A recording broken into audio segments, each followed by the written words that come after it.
Do we have our 3 dice? Terry doesn't have one. I don't have one. Do you need one? No, 19. No, Terry. Bad Terry. Here, hold on. Are these all D20s? Those are D20. Do you want greenie? Ooh, greenie. No.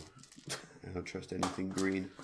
I had this one last time. It rolled well for you last time. You went last every single Just time. pulled another green one, and you're like, ooh. Yeah, but I don't trust anything green. Grabs the that's like most the same vibrant thing. green dice I own. There's a gray one there in your I'm hand. attracted to green things.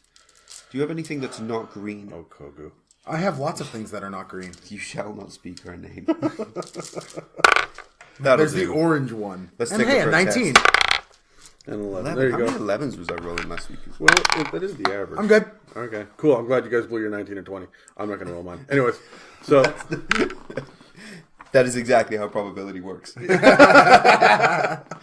it funny how, like, you know how probability works, but yet you still go by your witchcraft as well? It's like, oh my absolutely. God, I just rolled a 20. There's no chance of me rolling another one now. That one session, I rolled 13 natural. There were 13 natural ones. Mm-hmm. I was like trying different ways to roll it off my hand. Like I was running it down my fingers. I'm like, no, so I got like this weird backhand thing where it like bounced off my wrist and onto the table. Like I was trying everything to get to roll. And the episode where I killed Duke, you guys saw, I rolled like 15 nat 20s. Now I was rolling with advantage for the majority of that. Yeah. But still, that was insane, the amount of crits that I was just handing out. Well, especially in like the juxtaposition of the party not rolling any criticals that entire session. No, you guys rolled criticals, but you were rolling 20s on the perception checks. and I rolled initiative all of mine on and perception stuff, checks. right? Yeah. Bullshit. As much as you want a 20 on your initiative, you also don't want to waste your only 20 of the session on initiative. I miss critical hits. I miss playing a fighter for that. Well, yeah, because Titus was a champion, right? Yeah. Yeah. I was telling Terry about 3.5 when you could like you could keen your weapon, and there were like prestige classes that doubled the range. You could at one 15 point to 20.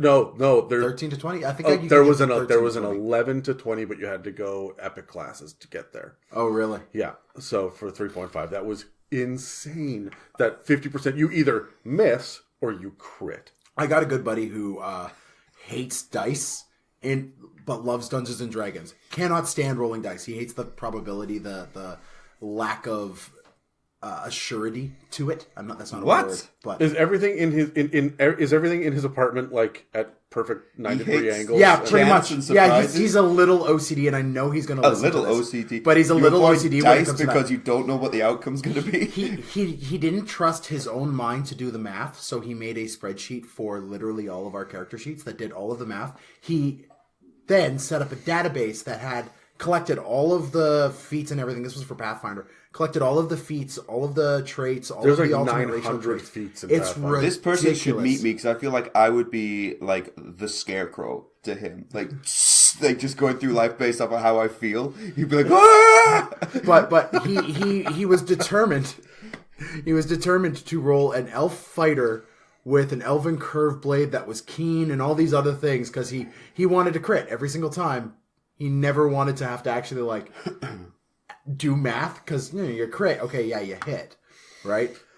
I don't know, man. That you guys call me an over prepper? That's insane, even by my standards. Yeah, too much. Yeah. Well, That's too much. That's the funny thing is, him DMing, he doesn't prep like a quarter what you do. He preps 20 times what I do, but like he doesn't do what you do with it. Yeah, math. Doing the math. Math is a thing. But anyways, I wanted to talk today not about any of this. Okay. But I wanted to finish our little triad series on exploration with ability checks. Like a Japanese triad? Like is that no. Try Chinese. Triad is Chinese. Is it? Yakuza is Japanese. Oh, that's what it is. Tell you what, we're good at these openings. Yeah, for these we're podcasts. fantastic, yeah. It's amazing how quickly it turns. But I south. want to do that as well as basic discovery and how you guys handle large scale maps and things like that. So it's a mimic. Let's play the theme song.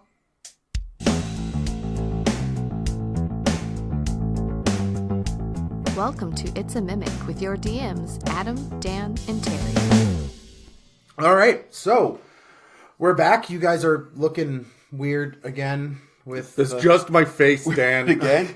God. Because I have a different shirt on to last time I saw you, but my hair is the same. But Glorious. It's glorious. Thank you guys, what the internet doesn't know is that we record in my basement with blankets and stuff up. I'm ruining the magic. It's a studio, Dad. Thousands of dollars for professional studio every single time. Yeah, no, there's a We're literal recording this blanket live hanging up right behind now me. from Red Carpet on Hollywood. No, not quite. But you guys have to drive here, and it's a hell of a hill, and you guys have to work with maps to be able to figure out your way up this hill, especially in the winter when my roads are icy. Right. So, I want to start off with maps. I want to finish this last little important part of exploration and talk about how you guys handle overworld maps in the game. Sure. So, shall we roll for it, and we'll start talking? Sure.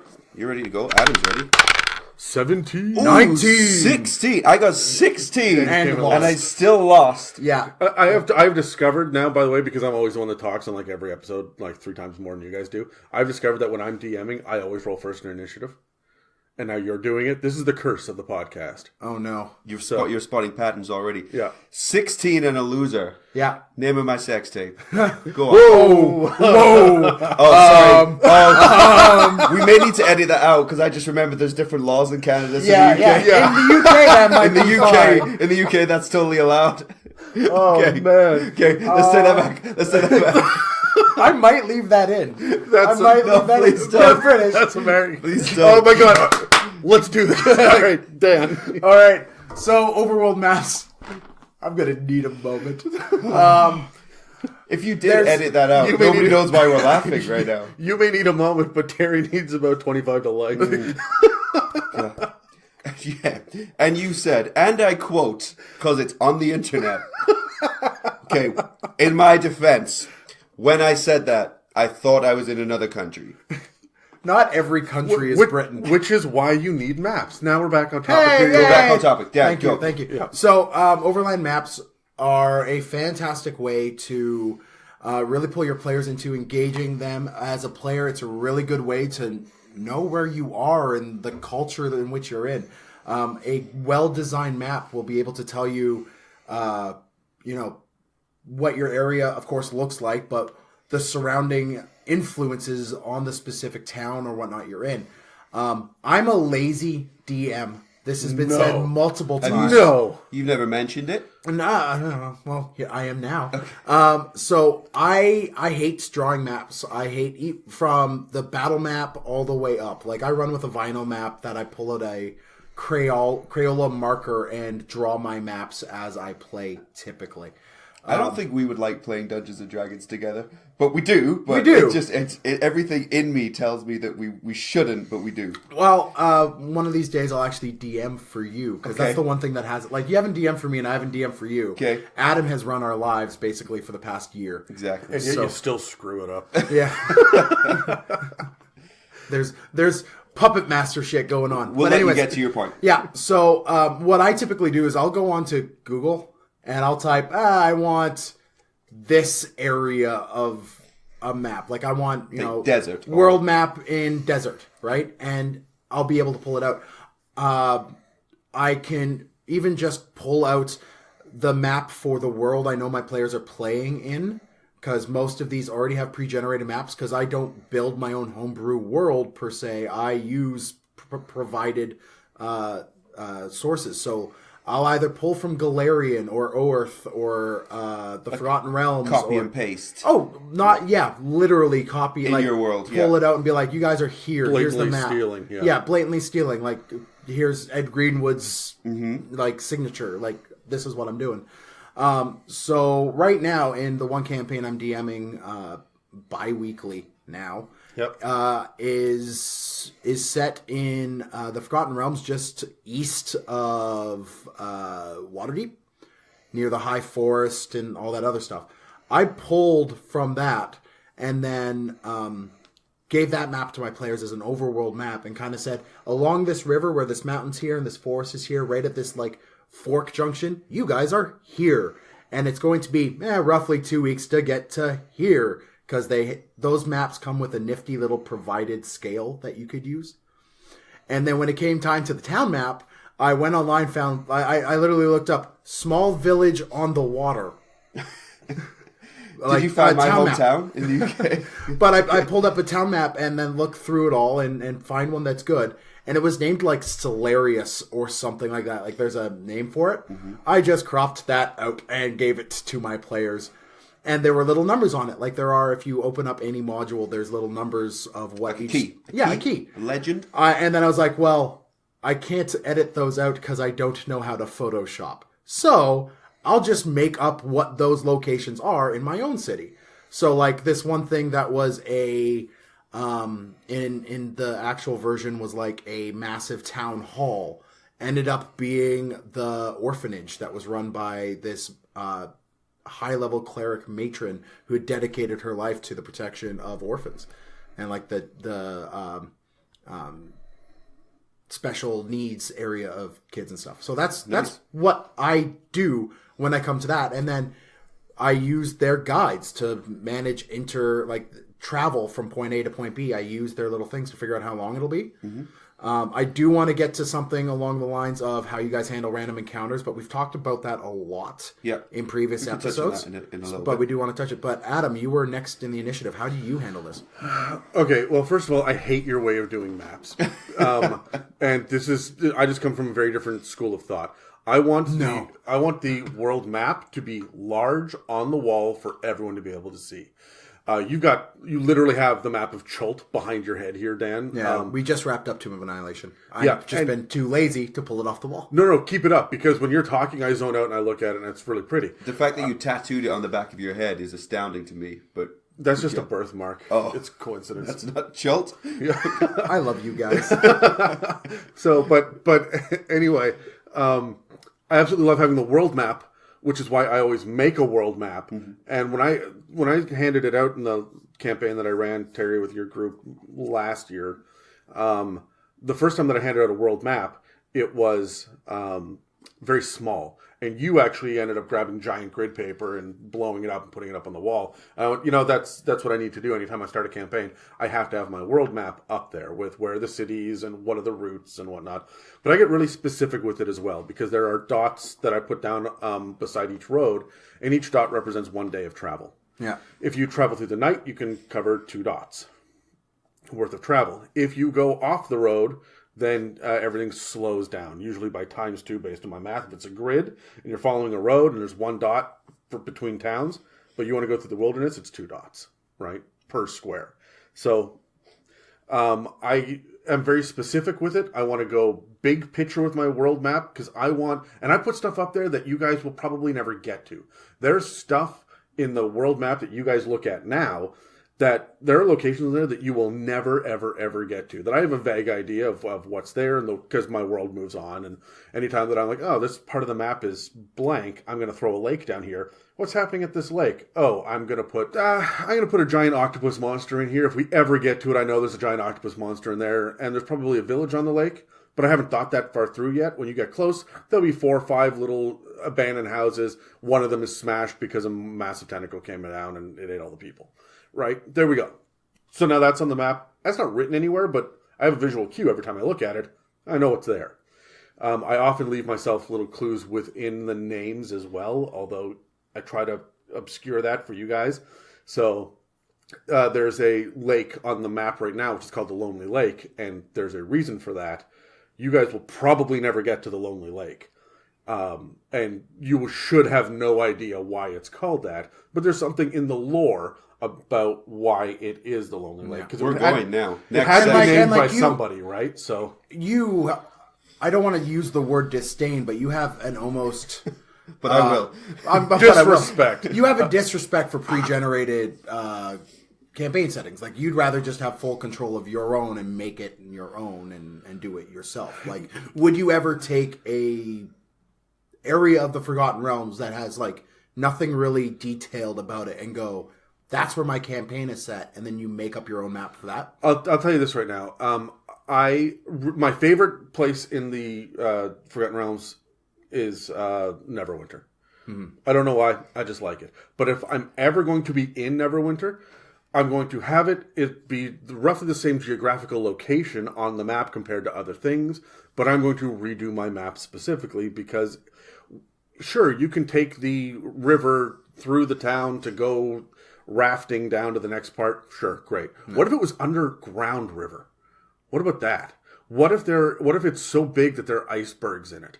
What if there's, and like, I'm just going to keep dropping ideas in there. The map isn't going to give me what I want when it comes from a pre-generated source. So I want to be very specific, because if I create it, then there's a reason, and I understand my own mentality.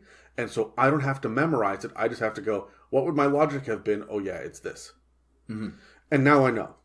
And I can, and it's populated the way that I want it to be populated. The monsters, the encounters, the difficulties, anything in there is done with a logic behind it. And that's what I do with the maps. I sit down and I go, okay, what's my capital city? And then I work my way out from there. Or I go, what's my one geographical feature? Yeah. And then I say, okay, well, what would naturally happen? So, I mean, you guys are doing a giant river campaign. Like, the rivers are monstrous. But there are all of these lakes and inland oceans. And I'm like, oh, well, that's where all of the things would be, because the river's calmer there. So that's where the cities would be. And there's a fishing village over here. And then this is a. So you kind of draw out a rough skeleton and then fill in the details. Yeah, and I spread out from there the same way that the players should be spreading out, where you drop them in one area and they say, what's around me? And I say, okay, well, there's these details all the way around. And then if they, no matter what direction they head in, they will follow that same logic down that path to the next detail and the next detail and the next detail. I have a bunch of questions, like how do you handle things like teleportation, but that will have to be for another podcast. I'm listing my questions in my mind as well. You're saying you're like expanding out from the, sorry, Adam, you're saying you're expanding out from there, and then there's, little points. If we get teleportation magic and like we enter a portal and pop out at the other end of your map. And I said this on the last podcast, you're assuming that Adam thinks like you. True. Adam does not think like that, and we'll have something ready for that situation. And additionally, you will notice that teleportations and portals don't work in my homebrew campaign. Yeah. There's a distinct reason for that, because I did not know how I was going to handle that when I started a year and a half ago in this world. And then I have my answer now. Then you made up a justification for that, and it makes sense with the world and everything else with the homebrew world that you did. Yeah. Justification is such a bad way to put it, but like, you're like, here's a problem, here's a fix, need to justify why I have that fix. And now it's part of the intricate plot of this entire campaign. I'll blow it wide open for you guys and for anybody else listening. I believe that NPC interactions, maps and travel, characters, villains, monsters in their locations, everything that exists comes down to the same basic concept. The root of the thing is never the thing itself. What I mean by that is... Pardon? Yeah, I know. but when I do all my creation math is like floating in front of my face. No, hold on. No, I don't mean square root. Calm down. The root of the thing is never the thing itself. The thing itself is there are goblins here. The root of the thing is there are goblins here because. Oh, yeah, okay. So that should never be because goblins. It should be because this is close enough to the road. Right. They can do raiding parties in. It's just far enough away from town that they know that the sheriff can't get to them. Like, whatever it is, there's always a reason, the root of the thing. So when you're building a map, it can't just be, and there's a tavern, and there's a blacksmith, and there's a stable. Because I sit there and I go, where's your water supply, guys? How do you deal? I put bathrooms in every building that I'm in, because of course there's a bathroom. And if not, there's an outhouse outside, right? And you guys see that, and you open up the door, I've noticed that. Yeah. I appreciate that, actually.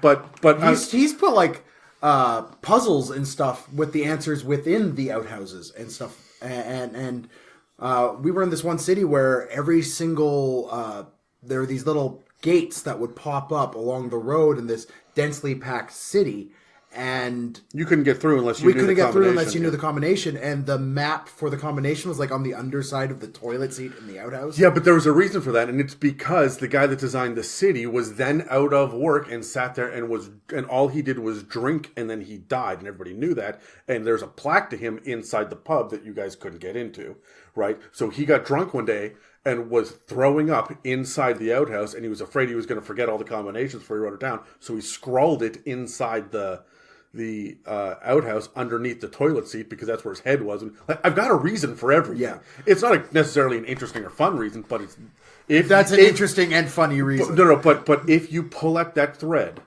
there is an answer. Yeah. And I work it into maps specifically because I want you guys to explore and find the answers. And they're not always the best answers. They're not always the greatest, most interesting thing, but there is an answer. Terry, how do Yeah. you handle overland maps? Well, I'll tell you why you're both wrong straight off the bat. But I made a point of ensuring that I listened to both of your points so that I would be ready to tell you why you're wrong. Okay. I'll do Adam first because it's more fresh in my mind. So this is what I do is I have my general world map. And here's the thing that I want to give the new players permission to do. New players, are you ready? I want you to go on the internet and I want you to find something that you like the look of and I want you to steal that thing. Okay? Because do not assume that everybody's making things up on the spot. Okay? Any lawyers? Adam's email address is... Steal it. Steal it. Your Uncle Terry told you to go on the internet and steal it, okay? Because it's on the internet, you can take it. And don't assume that Tolkien made up Middle Earth without taking inspiration from somebody else, okay? We're all standing on the shoulders of giants. Steal it to what you like, and then adjust it and make it your own. And now here's how I plot maps. Yes, there's cities, locations, NPCs. You can find the third ancestor of the person in the lavatory, whatever. I plot my world by NPCs, by characters. The key people I need. World map. Boom. There's 10 NPCs. I know who they are. I know roughly where they are. Because I trust in my ability that if, touching on Dan's point, you go, oh crap, we don't want to be here. We want to teleport 3 days in this direction. And the DM wasn't prepped for it. I know who's there. I know what they're afraid of. I know what they want and what their goal is. Yeah. Anything else within that session, remember we're only playing for a few hours, I know roughly the creatures that are in the area and I can make enough up on the spot from what I already know to get through that session, and I can flesh the rest out later on based on where they are. Right, okay, so I'm going to jump in on that real quick. You and I said the same thing, but we came at it from two different perspectives. Okay. So I do the exact same thing, but my locations are settlements that exist for a reason by people. Right. Right? So, for example, we talked last episode about this city on top of a spire. And there's this city that's like crammed in on top of this very narrow spire with all these bridges. How did that get there in the first place? And why did they do that? And it's because it was a defensible battle. Right. It's a strategic place to be. So because I know that now these are kind of a more war type people. Yeah. So I prep the NPC that person in charge of that is going to be more warlord than mayor. Right. Okay, and but so we're still going the other way. Because what I would say is when I'm joking, telling you to steal things, I mean take inspiration. So if I go on the internet and let's say that I see that. I'm like, oh, look at that city on top of the spire. That is really cool. I would like to include that in my world. I'll put it in there. Yes, there's a reason why that's there. I don't know why that's there right now because these guys are over here and I don't have the capacity to over prep that. I just know that I want it to be included. And if they say we're going to make our way in that direction, I will give the reason why that's there. I will then come up with a reason, but there's too much for me to plan all that out because I want to be fresh, focused, and able to adjust. This is me. You over prep very well. When I over prep, I lose my flexibility and my ability to improvise on the spot. Yeah. Yeah, okay. We keep saying over prep as if it's a bad thing and under prep as if it's a bad thing. But it's like the minimalistic It's high prep. Yeah. High prep. It's style. You're right. No, you're right, Adam. You're right. When as much as we rag on each other for the level of preparation we put, because you're wrong. Yes. Yeah. As much as I'm trying to be nice to you. As much as we do that, it's my time to strike. I mean high prep. I guess I'm saying over prep because it's over what I would prep. Yeah, that's fair. So I mean I can't high prep because I lose my flexibility. I lose my ability to improvise. And when the players inevitably do something which is outside of your skeleton, if I high prep, I can't handle that. So I just have the location and the NPCs, and that's how I plot my world. cool. Rebuttals, points, anyone? No, you. What were those words you just said? You said rebuttal or points. Oh, rebuttals or points. You submitted very quickly, as I expected you to. Woof. No, I'm just. All of our styles are so very different here, right? Like if my players decide that they want to teleport across the map and go to a completely different location, I will look at that location on the world map that I have stolen and go, good man. Okay, well, there's like trees and stuff near here, so there's probably a high woodland aspect to that, which means they're more survivalist, like you were saying, like, oh, there's a reason for this town. Yeah, there's a reason for that town. I try to figure that out as my players are trying to roll to see if they just disappear into half of a wall. See, that just sounds exhausting to me. No, but the thing is, I do all that, and then I then flesh it out as the players interact with people. And that's kind of based off my mood, based off what the players are telling me they want. Like if they land in this town and go, I want to go to the bordello. And I go, okay, well, let's see if there's a bordello. Is there a bordello? Sure, there's a bordello, right? Like I as a DM, your role is to facilitate the game and enjoyment to the players at the table. So if the players are telling you they want something, you should be providing those things to a degree, right? Like if they're like, oh yeah, I'm level 1, where's my +5 Vorpal sword? Well, you gotta level up and you need to figure this out first, right? Right, okay, but see what you're doing, and again, I know we're spending a lot of time on this, but you're sitting here saying, oh, well then I know that over here there's this, so there should be a survivalist encampment, and you're coming up with that on the fly. I'm like, alright, fine, page 17. Because I have that prepped. I know what it is on the map already. I've got it figured out. Because if I prepped like you, I'd be like, crap, what page is that on? Flip. Nope, wrong way. Flip the other way. Nope. And whereas I would see, now you're saying if someone's asking for a crazy high-powered weapon and they're low level, you're essentially kind of saying, no, you're too low, that doesn't work for the game yet. I would have that weapon exist, but you're not able to use it yet. Like, yes, this weapon is here. Congratulations, you found it. Some people might say too soon, but this weapon existed, so it's there.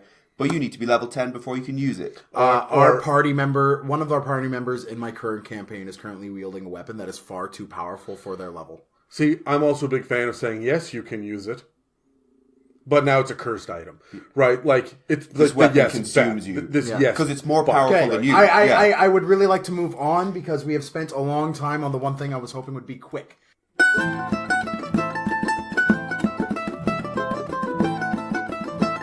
How cool would it be to hear your company name on this podcast? Pretty stinking cool. It's a Mimic is ready to take our show to the next level. We want to partner with other awesome businesses to share your brand with our listeners. Please email us at info@itsamimic.com for advertising information.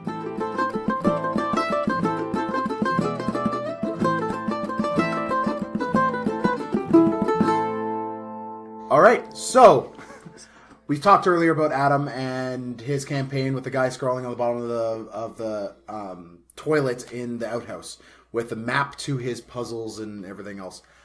I would like to touch really briefly on puzzles and traps and how you guys handle them real quick because I do want to get to ability checks as well. Grab your dice and let's roll. I'm ready. First. Boom. 17.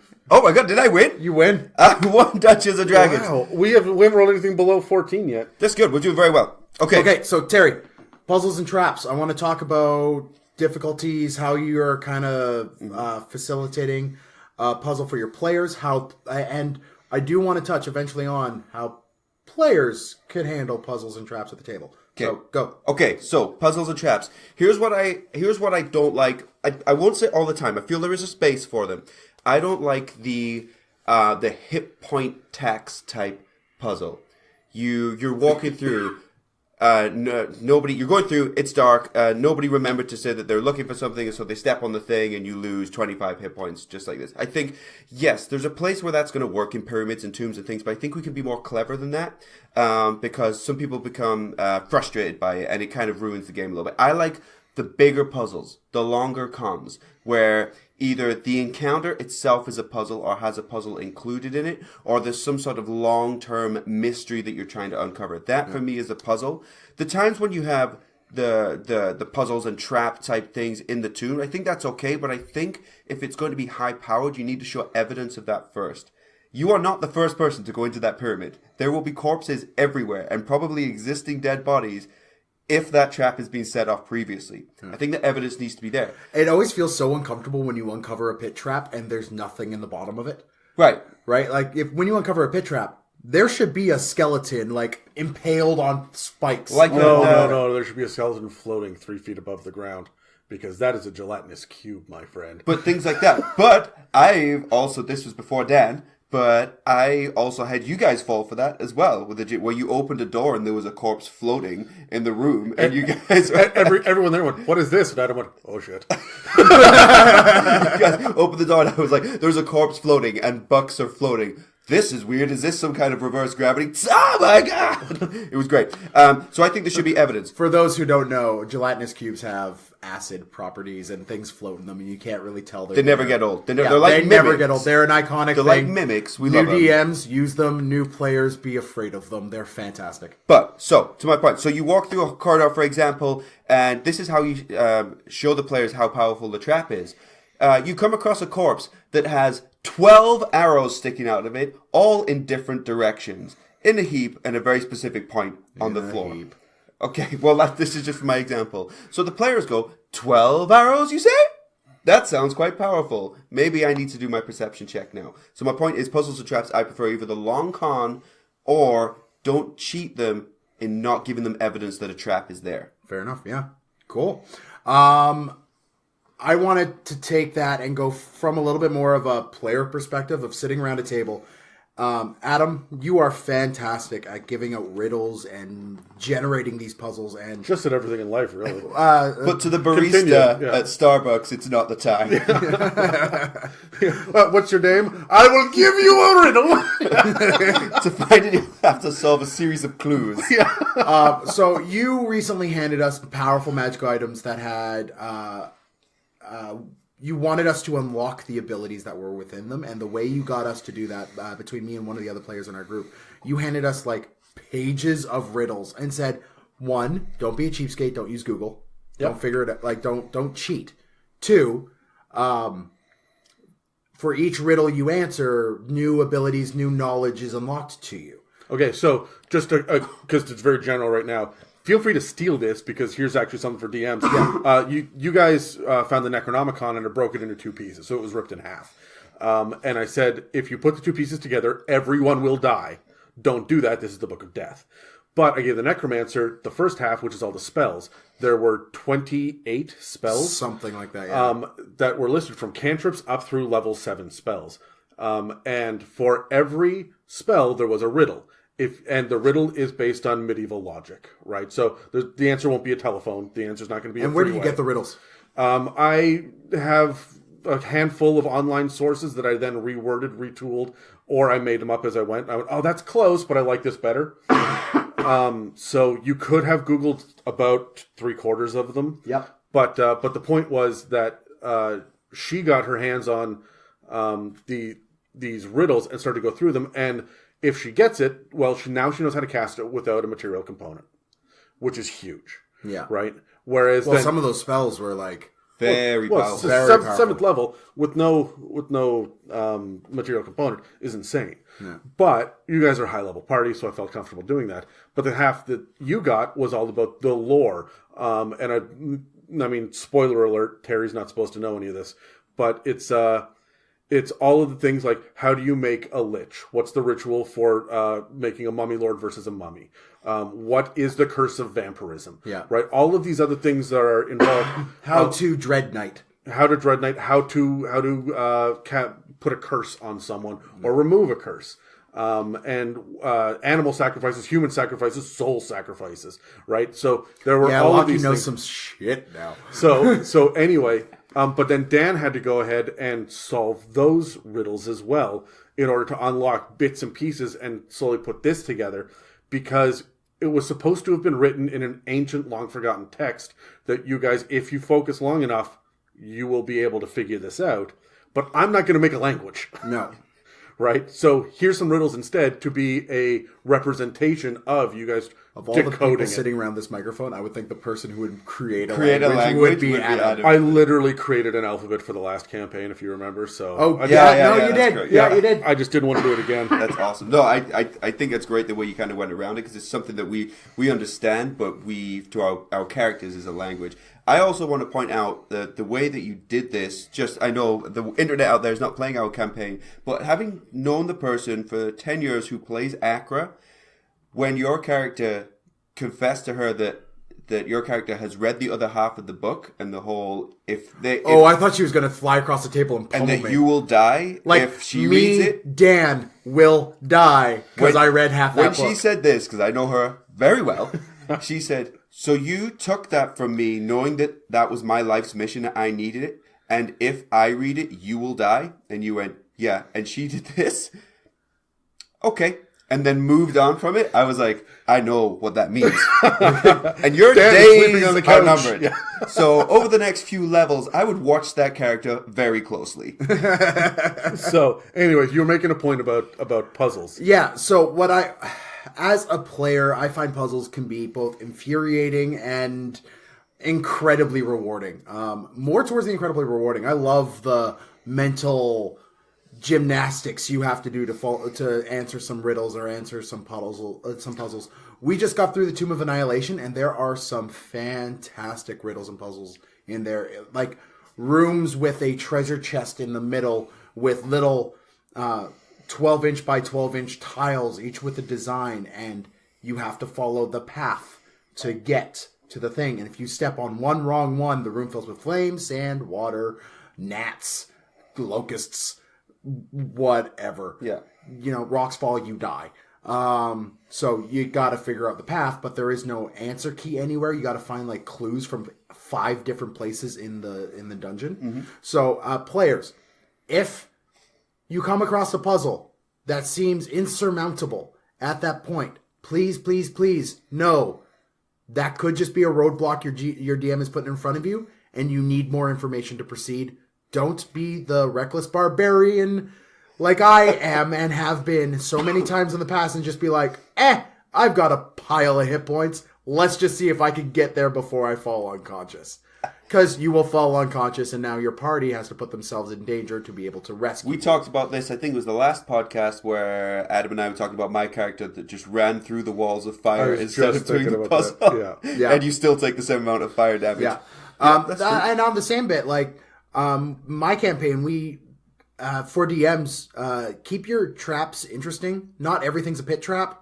Not everything is arrows coming out of holes in the wall. It's not all Indiana Jones. It's not all Indiana Jones. There's not 20-foot tall boulders rolling after you. There should be 20-foot tall boulders rolling after you occasionally. Mm-hmm. We play this game with inspiration from these sources, so use them. If I may, I'm just gonna jump on this right now. You have an entire section of spells at the back of the book. Put any one of them inside any quote unquote trap and have that go off. And even if it doesn't make sense, this person is charmed now. Okay, so if they fail this trap, they're just slowly walking towards the edge of the cliff. And they cannot stop. It's up to the rest of the party to get them. Right? Like, that's a unique and interesting thing based off of that you never would have thought of unless you were looking at your spell list. There's also, you can do mundane traps, interestingly. I had a character who, this barbarian guy had to wear, like, put together clothes because he woke up naked on a beach at the start of the campaign. Why are barbarians always naked? Anyway, never mind. Keep going. Have you ever watched Conan? Like, if you got muscles upon muscles upon muscles and you're constantly cut, show it off, man. And I do. And sweaty, show it off. I do, but I just have layers and layers of fat on top of them, and I'm still sweaty. So, I wear a shirt. We live in Canada, so our priorities are a little different. Okay, right. Yeah. Anyways, DMs, throw mundane traps. So this character crossed a threshold and brazenly opened a door, which caused a pile of tar to fall, like a bucket full of tar to fall on him, and then an alchemist fire potion on a 10-foot pole strung up to the ceiling with a rope, unhooked, and smacked him in the chest, lighting the tar on fire that was on him. I love that type of thing. Yeah, right? And it's kobolds. Like, you have these monsters. Kobolds are a great example that are focused on their trap-making ability. Mm-hmm. Like, they can make a trap in a manner of seconds that would take hours for the mundane human to do. So use this. Tweak it. Use mundane traps. Be interesting with it. And players, always expect the unexpected. Don't go crawling through a dungeon looking every 5 feet with a search check. Or a perception check. Sorry, my 3.5 is bleeding in. But, be aware of the fact that you're in an ancient dungeon and people die, and there's a reason why there's a treasure still sitting at the end of it. Can I throw some ideas in for this? Yeah. For traps? Because I love where you're going with this. Because, yes, I love mundane traps or the classic tropes when it comes to traps, because remember, there's a lot of people out there that didn't get to do that before. So if you as a DM have played for 25 years and you want to reimagine that same thing, that's great. because it caters to both audiences then. People have never seen it before, but also the people that want those classics, that want those Indiana Jones style, they get that as well. Even yours, Adam, when you were talking about you are now charmed and you're walking towards a cliff, that for me is a pit trap. You're walking towards a pit trap, or you're walking towards a cliff edge. It's the same effect. You've just done it in a different way. I also like punishing other people because it brings people together. If you want to against the dungeon, but if okay, well, let's use the classic. We always say barbarian, but it's not. Sometimes it's fighter, sometimes it's rogue, sometimes paladin. Who thinks It's usually a barbarian. I'm meaty? I will risk taking the damage. That's cool, friend.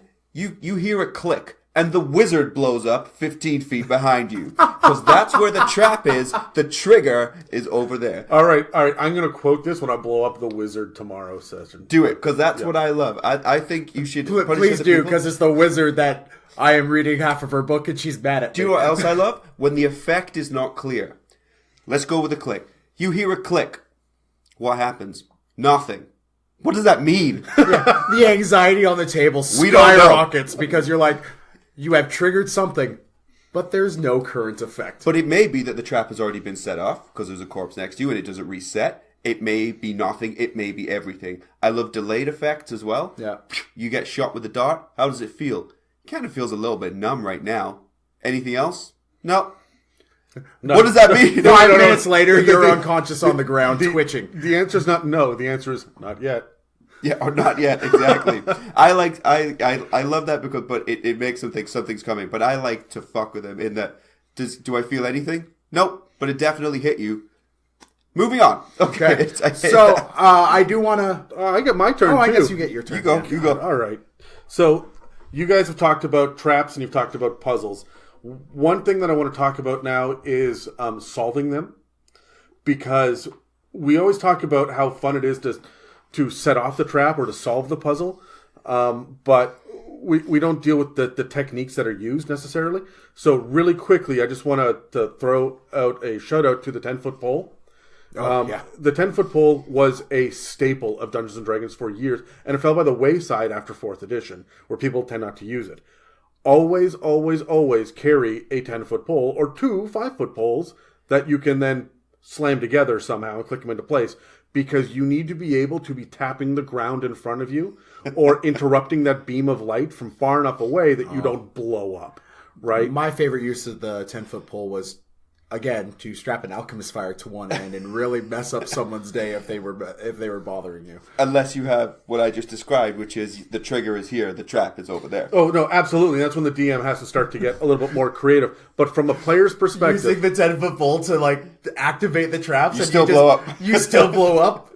That's awesome. But you should. Don't just think like these evil guys, because a lot of the stuff in the modules hits the person on the trigger. Yeah. So think about your 10-foot pole. The other thing that you should always, always, always have in one pocket is sand.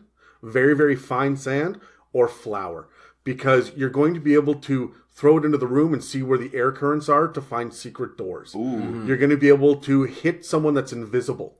There's an invisible barrier. What does it look like? I don't know. I'm going to hit it with a fistful of flour, and it's going to stick to it. This is how you get past a lot of traps and puzzles, is by thinking outside the box. So don't rely on your character sheet for it. Rely on your own problem-solving methods outside of Dungeons & Dragons. And how would you deal with this? And it's not just that. Another thing you'll, as a player, these are player staples. Every character should have a 50-foot rope and a grapple. But 5th edition has a lot of new players that don't understand that your single best friend at any given time is a rope. Your second best friend is a hammer. Yeah. And after that is a shovel. Now pick your weapon. Right? Yeah, we get so stuck on spells. Or spells or weapons or or the combat version of the game. I want to add one more thing to adventuring discovery parties must-haves. Chalk. Oh, absolutely. If you are stuck in a labyrinth, you need the chalk, right? Mm-hmm. I also always carry around twine for kind of the same reason, following that little ball of twine around, and then you just go back the other way. But it's really useful to be able to leave messages to people, too, where you put a little chalk X in the bottom corner, and that means this, right? Rogues should always be thinking about how to leave messages to other people, because I feel like that's part of Thieves' Cant. It's not just it's nonsense words. It's symbols and sign language. I see it as No, I think it's even more than that. It's code. It's like have you seen the old Mission Impossible stuff where someone sits down and goes, "It's a mighty fine day today," and someone else goes, "It is a good thing I brought my umbrella," and now they know that they're speaking the same language, which is the code. That's also thieves' cant. Yeah. Right? I'm not sure, but I would imagine, somebody might be able to correct me on this, if this is where something like Cockney rhyming slang came from. It's like smugglers and things like that. I would assume so, I've yeah. never looked into it, but you just got me thinking there. That's probably where that came from. Yeah. Is people are not making themselves guilty, you know? Cockney rhyming slang? Okay, so one of the things, here's the example that I always have is someone says, "I'm in Barney." What that means is I'm in trouble. Trouble rhymes with rubble, Barney rubble. I'm in Barney. So there's an entire concept behind what. You've heard of Cockney, like you're having a bubble bath. Go watch Lock, Stock, Two Smoking Barrels and Snatch again. Those movies are just full of it. Anytime there's a line that you don't understand what they're talking about, they're saying something else. It's incredible. It's incredible. Anyway, but I imagine that's where that came from. I would assume something so, like that. yeah. You know, yeah.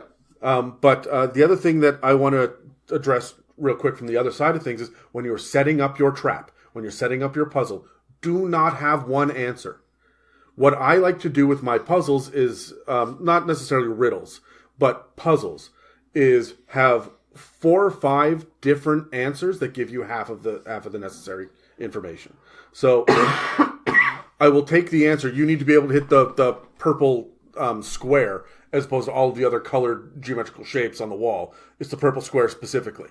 Okay? I will tell you in one clue somewhere that you need to hit the square. So now you know one of the squares is the answer. Somewhere else it's purple. Somewhere else it's combine red and blue to find the answer.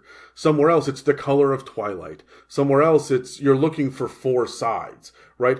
It could be a rectangle or square. But that way when the players miss the appropriate clue because they don't pick up on it. Players, I love you. You're dumb. You're just dumb. I feel like I consistently have to force feed answers and be like, "Oh, there's a bookshelf with 1 book on it." So, right, It might be a mimic. Let's leave. So have in different places, different ways to show this information so that they can grab it because your players may not be in exploration mode at that time. They might be in combat mode where they're just looking at the thing to stick with the pointy end. Yeah, or maybe someone lit alchemist fire over in the other room and it just naturally spread over into this room. You're like, "Oh, great, now my clue is gone, but the puzzle is still there. Now what?" And instead of you scrambling at the last minute, a disembodied voice says, right, like, instead of that, make sure that you have... To the left, idiot! Yeah, you have enough other clues and drop them early. Yeah. Because that way, what they're doing is they're slowly bringing in all these different answers, all these different clues to different puzzles and questions. And now another part of the puzzle is which clue goes to which puzzle. Yeah. Right? And so that's another factor. I never have one puzzle. I've got 4 that are going at any given time. So that you're sitting going, okay, wait a minute. What does this little shrine, this golden shrine that had this item on top of it? We took the golden shrine. It's magical. It's not magical now. Wait, is it magical? What is this for? How do I use it? It's coming, guys. It is. But it's not coming for this. It's not going to get you past pit trap. Yeah. I want to move on. All this has been fantastic, but before we move on... I had a question, but I'll ask you later. It's okay. Before we move on, I do want to do a quick little shout-out to Dungeon Keep Accessories. They are a local to us. We're all in the west coast of Canada. They're a local to us little nerd and paraphernalia, like creation shop. They're Dice fantastic. bags, coins. Dice bags, coins, ability card holders, spell card holders, all these other wonderful things. They actually sent us some dice bags and this really cool mimic shaped card holder that's got like eyes and teeth and it's gorgeous. fuzzy. Just really well made. Those dice bags are gorgeous. I want you to know that we absolutely literally fought over who gets to have We it. are still fighting over it. It's not because you. it's You're mine. terrible. You're I'm terrible. taking You're a it, bad it's person. mine. I just took mine away before anybody can say, hey guys, which one do you want? No, okay, I'm going, bye. But anyways, you guys could see her on our Etsy shop at Dungeon Keep.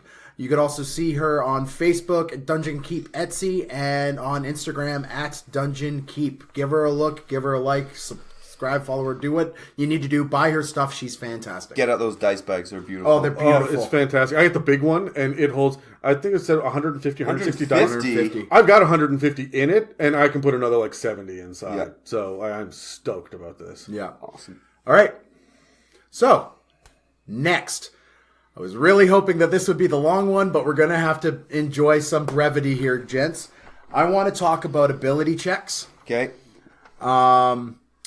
Specifically, with more of a player perspective on this one. DMs, we all know you understand what ability checks can do. For the newer DMs, if it's a strength check, if it's a dexterity check, if it's an intelligence check, if it's a wisdom check, if it's a charisma check, if it's any of the skills associated with those abilities, DMs, it's your prerogative to be able to pull from those checks and say, hey, this is what you as a player need to be rolling. But players, if it's up to you, I want to kind of sit around this table and be like, hey guys, what do we do with things like aiding and helping? How do we handle things like intelligence checks and knowledge checks? So let's grab the dice. Let's do one last roll for the session, and we'll move on from here. 5. What? 8. I got an 8. Dan got a 19. 19. Okay, so I am going to tackle the player perspective of how to use a check. Primarily because I play with a lot of new groups. And by new groups, I mean like new players. And No, a lot of keep players... getting kicked out of existing groups. That too. Keep going. That too. I'm abrasive by nature. Anyways, the... And by texture. And by texture. Haha. It's the beard, right? Beard, Terry? Yep. Mm-hmm. Anyways. Okay, make your point. New players kind of sit at the table, and they don't know what this game really truly is. They don't know what to expect with it. They're still kind of trying to figure it out. So, as a player, you got to think this is the most open, unstructured, with a structure, form of gameplay you can engage in. If you want to do anything, and this is what I tell all my players at all my tables, whether or not I'm playing or running the game, you can do anything you want. There's a role associated with it, and you do that with an ability check. So, if you want to do a backflip over the orc to catch it unawares and stab it in the spine, roll an acrobatics or an athletics. If you want to be able to find that special kind of mushroom in the forest for a fun evening, well, roll a survival or a nature check, right? These are all things you have the ability to do. So players, please be imaginative, be okay with coming up with those weird solutions to problems. And this covers the traps things we talked about earlier. Be okay with throwing a weird idea at your DM and being like, hey, can I try to do this? Yeah, think outside the box. A lot of people get stuck in the video game of I can act or I can move. Yeah. And that's the video game mentality. And sure, when you're in combat, you are limited, but even your interaction doesn't have to be I talk. It can be I unlock the door. You can use your interaction to do that because you're interacting with the world around you. Your combat doesn't need to be I swing my sword. It could be I smash with the pommel of it, right? I'm going to throw an elbow. I'm going to... For whatever it is that you want to do, you are getting your attack, and I mean, weapons have other benefits. But you're absolutely right, Dan. There are ways to think about this game beyond the structured set that we are used to playing with in all games. Yeah. This is really the game where you can do anything. I remember being so disappointed in the old Hulk video game where it said, you can do anything. And I went to smash the wall in the first level, and the wall wouldn't smash. Because of course it can't, right? They got a program, there's limitations. But I was disappointed. I'm the Hulk, I want to smash a wall. Mm-hmm. Dungeons and Dragons, at some point I will smash walls. Like that is on the table, definitely. And at level 1, I'll try it, bounce off, and be like, maybe a little later. Yeah. So yeah. So that's the thing I wanted to kind of get out there on the internet is players feel okay with being imaginative with your actions, interactions, even your movements. Like, if your movement is to climb up a tree, grab a rope, and Tarzan your way over to a guy and kick him square in the chest, yeah, do it. You're a wizard, probably not going to go well for you, but do it. But try anyway, yeah. Right? Like, and that's the other thing. If you are a fighter and you want to try to read a book, that's okay. If you're a barbarian and want to try to read a book, that's okay. If you're a wizard and want to try to arm wrestle a dude, that's okay. You can do it. Your just chances are going to be lower than those who are keep in mind because we have a 20-sided dice that is going to determine what you can do. But you can always roll a crit. But it's no. Okay, hold on. No, I'm dispelling that myth right now.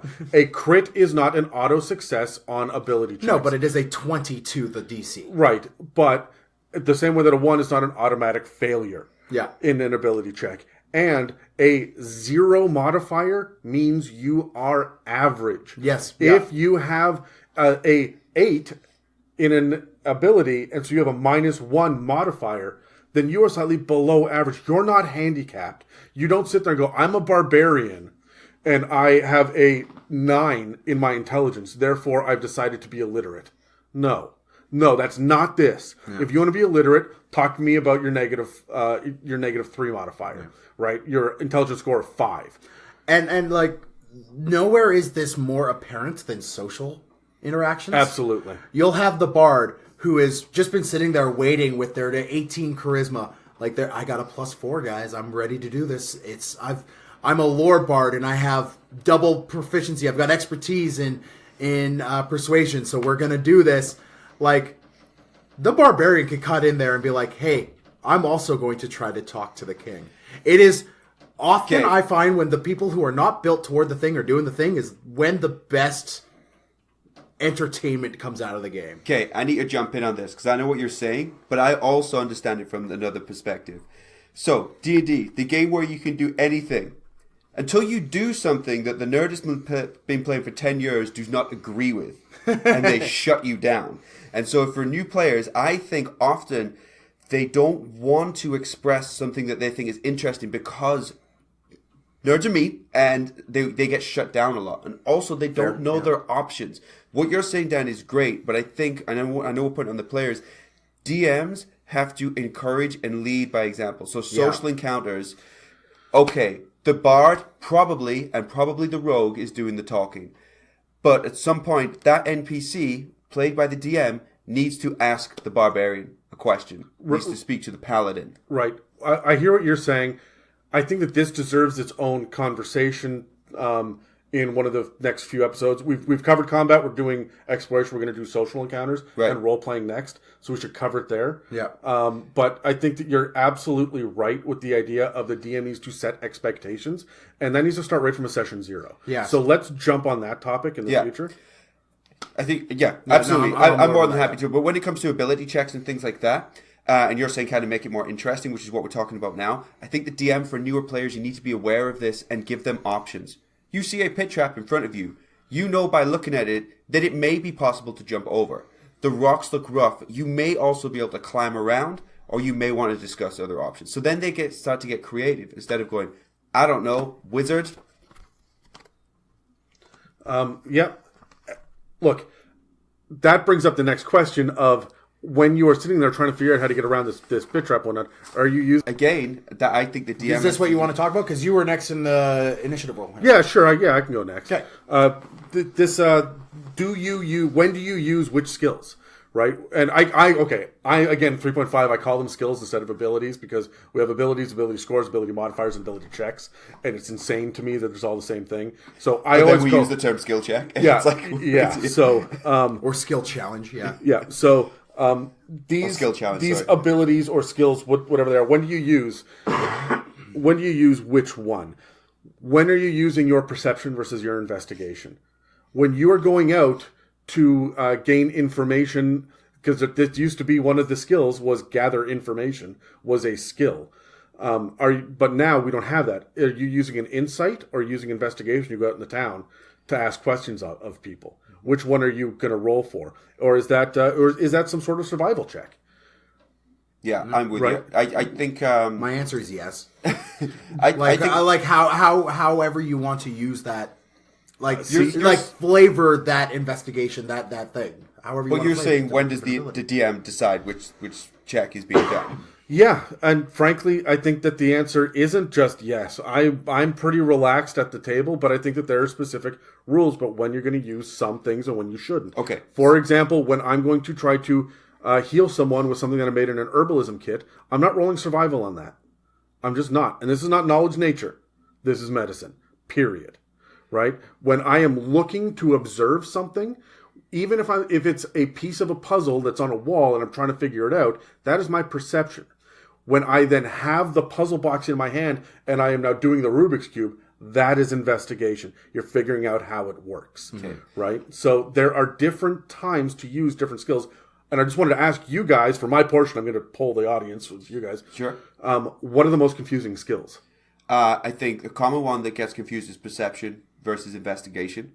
Is when to use which one. I think there's kind of levels to it, and I'll explain that more in a second. But perception for me is how aware you are of the world around you. Because sometimes you will say, roll an investigation check because you are closely looking at a door, you are investigating it, and you might get the argument, can I roll a perception check? If you stand back 30 feet and just look at the general area, you can roll a perception check because you are perceiving the area around you as opposed to investigating one particular thing. But then you also said, what about if we're gathering information in a town? Is that an investigation? We're investigating. It is, but I would do that layered. So I would ask the question, tell me roughly what you're doing. Oh, I want to go and investigate the taverns. Okay, so you go to the tavern. I want you to roll a perception check because the first thing you're doing is taking in the area around you. Yeah, based on your perception check, I might tell you that you notice a suspicious-looking group in the corner. Now we're going to the next level of it, where maybe you investigate them closer, or we start to do insight checks based on body language and things. But I think there needs to be levels to it when it's a larger challenge, where we're trying to pinpoint it to a specific thing. Right. I think that's a great answer. Yeah. And I think that perception, investigation, and insight are the three that often can step on each other's toes. Right. And I want to say it comes down to three very basic rules if you're confused. Perception is about what information do you not have yet that you are trying to gain. That's perception. Yeah. Investigation is what are you doing with the information that you have at hand. After your perception is your investigation. You perceive the bookshelf, now you investigate the bookshelf. But if it is a person or a creature or a social encounter of some sort, now it's an insight. Right? The moment that it starts to become more about a person and less about an environment, we've gone from investigation into insight. And those are the basic rules that I go off of. Yeah. But then what are other confusing ones that people get all confused about when they're... And just in general skills? Yeah. The difference, you brought it up earlier, the association between survival, animal handling, nature, and medicine. Ooh, yeah. The four of those and when to use them for anything involving outdoors. Yeah. Like it gets rough, right? Like I've had players at a table say that they want to try to use diplomacy on a horse. That's 3.5. Or persuasion on a horse. And I go, no, that's animal handling. I'm like, well, I don't have animal handling. It's like, well, that's the game. That's the game. That's the game. You're talking to a horse. Yeah. Like, and you're not good at talking to horses, so it is harder for you. You're not Mr. Ed. Move on. Or turn to the wizard and be like, speak with animals, please, so I can persuade this. Yes, right? And like if you have magic bringing in, there's ways. But specifically when it boils down to medicine, how to use it, does it regen hit points? Does it just stabilize? If you bring a medicine kit in to that equation, do you get hit points? Does it just stabilize? There are clear rules, and I've yet to see a table do it completely correct. So I think everybody homebrews it. Everyone homebrews it, right? And that's okay. I'm okay with homebrew. But like... So what's your answer? My answer, you use medicine checks to stabilize. Anyone can stabilize anybody with a successful medicine check. If you're bringing in a medicine kit, you could actually regen hit points. It is hit point. You are bringing that the person who is unconscious to consciousness. Okay. But it expends the use of that kit until a long rest or until you use your survival or nature to go put new things in it. There's also, we could talk about kits and medicine and alchemy kit and how they work. Yeah, we're going to do kits on another episode. We're going to do survival versus nature. When do you use survival versus nature? Nature, so nature, as with arcane and... History and religion are all knowledges. They are, I read this in a book once, but you can read that wolf's bane is good for this ailment. And you could read where it is closely associated and where on the side of a tree it grows in a book. That's your nature check. Survival is actually the application of that knowledge. It's the same thing between perception and investigation. Exactly. Right. Yeah. So nature is, do I know? Can I get that information in the first place? Survival is the application of that information. Yeah, and this is the tricky thing is because survival is a wisdom-based skill, and it's the application, and intelligence, all the knowledges are intelligence-based skills, and it's inverted the second you're doing it with perception and investigation. Perception is the gathering skill, and it's a wisdom-based skill, and investigation is intelligence. What about if you're trying to figure out what a creature is? What a creature is? If a large creature with wide knowledge check. Well, yeah, you roll a knowledge check depending on which one it is. Yeah. If it's a fiend, that's a religion check. If it's an aberration from another plane, that's an arcana check. If it is an owl bear and they're local to the area, if it's a beast of some kind, I would say that that's a nature check. Yeah.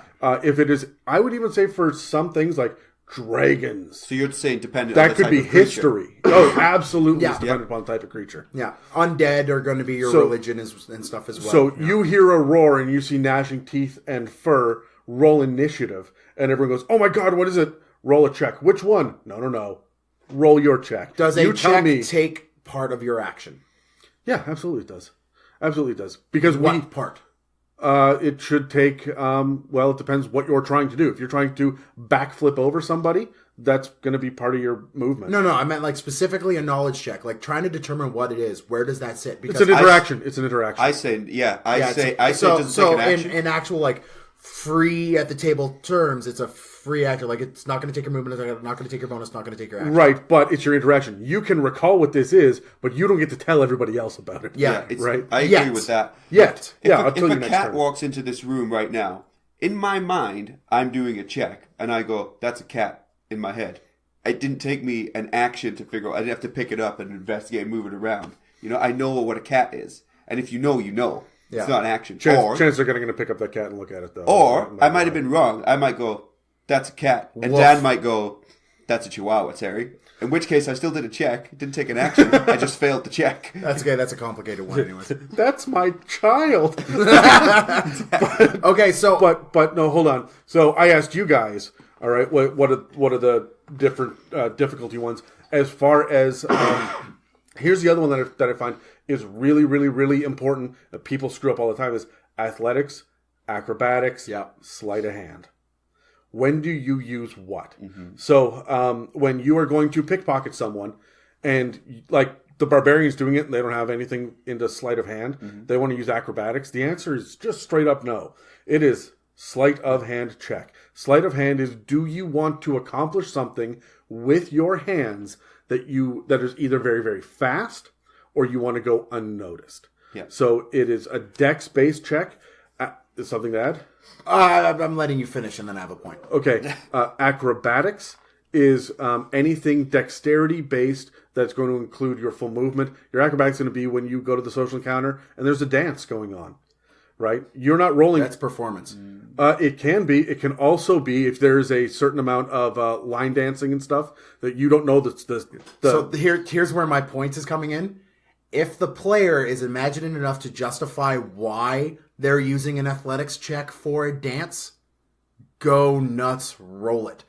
I might set the DC in my head a little higher because you're trying to use a skill what it's not exactly built for. But yeah, do it. Like I don't understand some things. Yes, hard fast rule. If you are trying to pickpocket someone and you're like, I want to use athletics. Oh, I mean, yeah. You're going to push them over and take their wallet. They're going to notice. But that's how that's going to play out. Yeah, but also, why are you taking that? It's like, this is the situation. I want to use athletics. Okay, but that's my job. I tell you what to do there. In Also that true, sense, yeah. you know what I mean? Yeah. What but about if a this player one, wants to use it and they can justify a good enough reason, why not let them? But okay, because there's a certain specific time when you can do one or the other, right? You look at the grapple checks, for example, where you're rolling athletics versus athletics or acrobatics, period. You don't get to roll acrobatics to try to grapple someone. You're it's in there, that's the mechanic, and I wouldn't mess with that. The same way that you cannot use your arcana check to grapple someone. That is just not going to happen. You absolutely... Well, I know, and that's why I say if they can explain it well enough. Yeah, but then you got someone at the table like me who I can just pull the BS out. I will be using my insight check to get past this boss battle every single time. are you talking about Adam by any chance, when I was a brand new DM and you asked me if you could create water inside somebody's lungs because their mouth is open? If lungs were an open container. If he's talking. You are terrifying as a session person. 1. It was my first ever session DMing. You were like, because that would be an open vessel. And I was like, yes. And then we did it and I was like, obviously, Terry, you can't do this because you would just be able to drown a dragon. Pro tip, never say yes to Adam. I get because that. there's like 3 or 4 different things behind that. I'm just saying, his point is pulling out the BS. That can be done. What about this one? I've got a question for you. I'm a wood elf ranger. You can tell by looking at me, my lack of beard. Yeah. And there's a 10-foot gap. And I want to jump over that gap. And I'm going to try and jump over the gap. There are hard and fast rules on what you're able to do with a running start, vertical and horizontal. That stuff exists. If this is outside of your realm of being able to do it, then yes, absolutely, you can attempt with a roll. Okay, but what I'm attempting to do it, what role would you give me naturally? That is athletics, period. Okay, but I'm not very good at athletics, so I now go to... I will backflip over this hole. That's still athletics. Athletics is jumping, climbing, swimming. If you need to have strength, because athletics is a strength-based skill or ability, if it is strength-based, you have to lean out and take a look at it. Zoom out as a DM and say, what is this? Is this dexterity or is this strength? And if it is strength, then it's athletics, period. Good. That's kind of what I was going for, is because I figured you would probably get there, is not being swayed by something when it seems like you may need to change. So naturally, the Wood Elf Ranger goes, well, I'll backflip over it because my acrobatics is very good. And for some reason, I can't jump 10 feet, but I can backflip 10 feet by acrobatics, right? No, you can't. Sticking hard. So now here's the thing. If that same player goes, well, there's an adjoining wall that's a flat. Can I run across that wall? Yeah, okay, then that's acrobatics. No, absolutely not. I would say it is, yeah. No, because that is a monk ability that they get specifically, so I'm not going to reward it to a ranger. Otherwise, I'm neutering the concept of what a monk is. If there's no monk in the party, but even if there is a monk in the party, if they roll a high enough acrobatics, they could try. If not, there is a reason for failure. There's a consequence for failure. If they try to run across that wall and they roll a 5, they are plummeting down that crevice. I would say if they roll a 22, they're plummeting down that crevice, because you can't do that.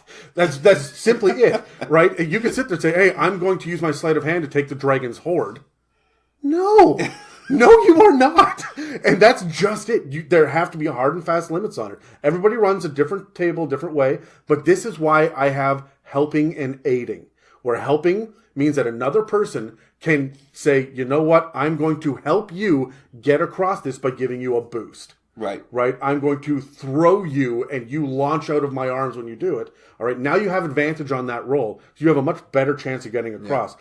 And then you have someone else saying, okay, look, you're boosting. What do I do? I'm going to roll a perception check to see where the best place is to land and the best place is to launch from, because it's not exact straight lines and there are little outcroppings and stuff. So I'm going to say, okay, now you know what? That's great. Aiding adds a +2 to whatever this person's role is. So there's no perception roll for that person. They're sitting there going, I'm going to try to aid by using my perception, right? And then there's no athletics roll for the person giving the boost. He said, I'm going to use my athletics to be able to help. But these have to be proficient, trained skills if you're going to do a help or an aid. Okay, I was going to say, do you set a DC as well, so that person goes, I want to spend my action to aid. Do they still roll that skill, and if they roll above, then that aid is counted, or no? The way that I run I have done that on my tables, where if someone wants to aid, it's like, okay, we got to roll it, but you got to get B to 10. Oh, you let them know what the DC is going to be. Right? Like, you just got to do it. In my head, it's 5th ed. This person wants to accomplish this thing. I'm making everybody work together as a party, and there is still a roll involved with a chance of failure. We're good enough. Yeah, fair enough. Yeah. So that's how I would come at it. Okay, cool. So Dan, you're last in initiative. No, I was first. Terry's last. Oh, Terry, you're last in initiative. Oh, I feel like I've made all of my points during everybody else's conversation. Okay. Actually, there's one more thing I did want to bring up. There is this list of ability checks that is your skills, your athletics, your all these other things. If something doesn't fit in there, like perfectly, sounds like you have an example. Go. Yeah, if you want to use your abilities to cook food. Okay. Right? Like, and to cook a certain kind of food. Like, or you want to engage in a straight up arm wrestle with the dude or something along these lines. I feel like you can always find one to justify it. Well, you can find a way to justify it, yes, but if for whatever reason you can't, there is also this raw ability scores. You look on the other side, you have your +5 if you got a 20 strength. Get them to roll an ability check that way. Get them to roll a... straight intelligence. Right? Like, I just want to roll a straight intelligence check. Or roll a straight charisma check. Like, if you are an untrained person trying to, I don't know, gamble. Roll a straight charisma check. Figure something out for the first time. Right? Yeah, right? Do something like that. If you're trying to determine someone's intention straight away. But this is a straight, either int or wisdom check, whatever you want to do at the time. Yeah, but we have stuff for that. Like, insight already exists for that, right? Yeah. So, but I hear what you're saying. Like, there's a way around it all the time. You can go back and do that. But mentioning these weird things, do you guys have any favorites?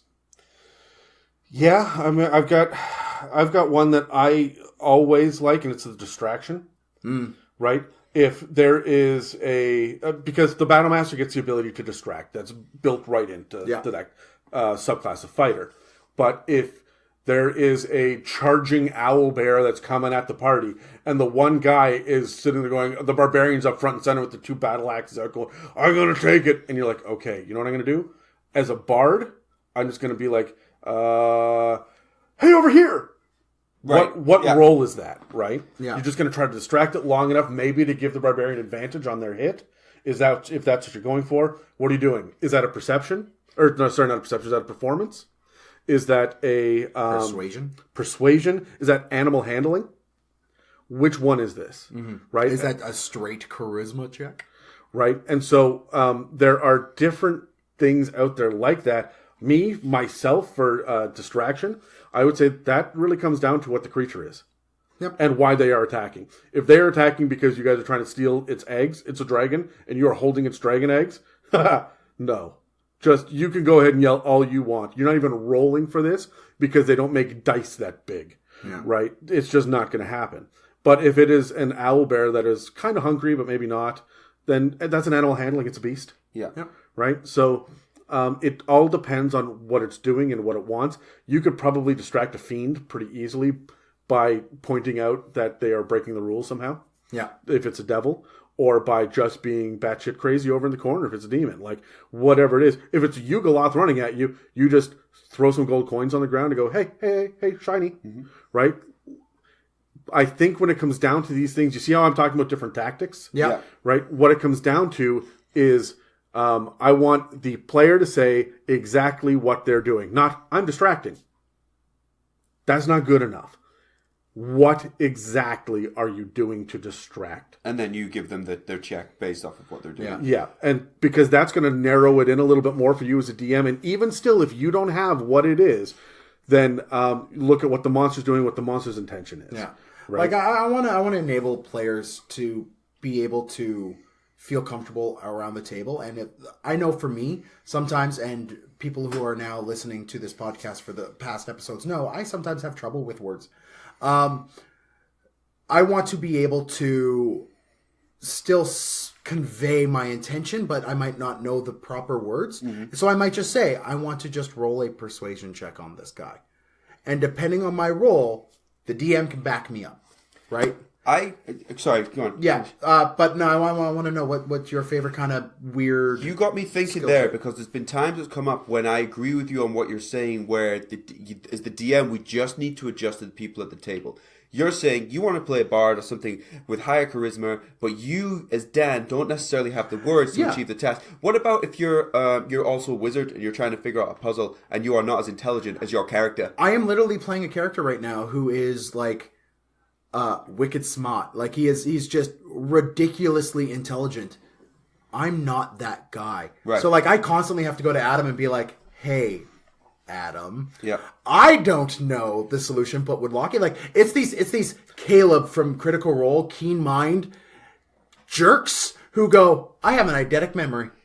My character has an eidetic memory. I don't, so Caleb would remember this. It's like, and you can see Matt Mercer just die a little inside each time Liam brings it up. But that's the game. It's in the game. Yeah. Keen Mind is a feat that you can take as a strategy And as a DM, Oh, yeah. if you don't like it, it's in the game. I know it's in the game, but how do you handle that? I handle it by this. I say, yes, you are correct. You have an eidetic memory because you know what? You gave up an ability score increase or another feat to get this, so therefore, fine, you have it. That's just it. Or, you know what? You have an eidetic memory. I'm going to add, just as a general rule, me and you, we will agree off at the side before we ever start the session that this means you get a plus 15 to every time you try to remember something, and it's a straight intelligence roll. Yeah. Chances are you've got a 4 or 5 modifier. This is what I was asking. This is what I was asking. This is where, like, but how do you quantify that? Set clear rules when they take the feat. Don't do it at the beginning of the session. Do it when they take the feat. When And they say, remain hey, consistent with it throughout the other sessions. it's all about consistency. It's the same thing with concentration, right? It's the ability that's not on the ability list, right? Where you have to make a concentration check when you are trying to maintain your concentration on a spell, right? What is that? What's that roll? It's a 10, right? You have to just beat a 10. Or maybe you beat... or unless Isn't half it the of the spell damage is over 10. I'm sorry, I'm thinking cantrips, right? Yeah. But there's a certain number to that. But now I'm putting you on a pirate ship that's rocking back and forth as the Kraken is attacking. So this DC just got a whole lot worse. It is harder to maintain your concentration. You were getting just beaten with ball bearings from slingshots from 400 goblins, right? Are you able to maintain your concentration on this? I'm not going to auto-fail you. I'm just going to raise that DC to be very, very, very difficult. Because you're not stuck. You're not stood in an open field. Exactly. And you've been hit. There's other things going on. So they're environmental things. But whatever it is, be consistent. And me as a DM, I'm going to say, look, I'm not going to say roll a concentration check, sit back. You roll a 22 and I'm going to be like, no. No, it doesn't work. Right? It's going to be look, here's a scenario. I'm adding this number to this and this number to this. Now what you need to do is hit this number to succeed. Yeah. I'm not going to telegraph every single AC out there or how many hit points are left on a monster. I'm not going to do that. But I will let you know how hard something is, and I will stop you if your character would know that this is difficult, but you haven't figured it out because I didn't explain it properly, right? If you want to go running across this wall to get across this 10-foot gap, and you think, oh yeah, I've got an elven ranger, I could totally do that, and I'm sitting here as a DM going, no you can't, but go ahead and roll anyway. That's just me being a jerk. Mm-hmm. You, as the person in that room looking at this wall, should be able to look at it and go, there's no way I can do that. No, that's off the table. What's the next idea? Yeah. And that's what I think I touched on the last episode. You are the eyes of the players. Yes. When we talk about unwinnable situations, you will look at an unwinnable creature and go, we cannot beat that. We have to leave. So you can't withhold that information from the players. Same when it comes to checks. You're saying that player character would look at that wall and say, yes, I'm a magical wood elf ranger, but I cannot do that. I know I cannot do that. That's right. Right. Okay. So, anything else we want to add before we wrap this up? I think we've covered it. Have we covered it? I think so. Covered it. Okay. Well, everyone, thanks for listening. It's a Mimic. Outro music.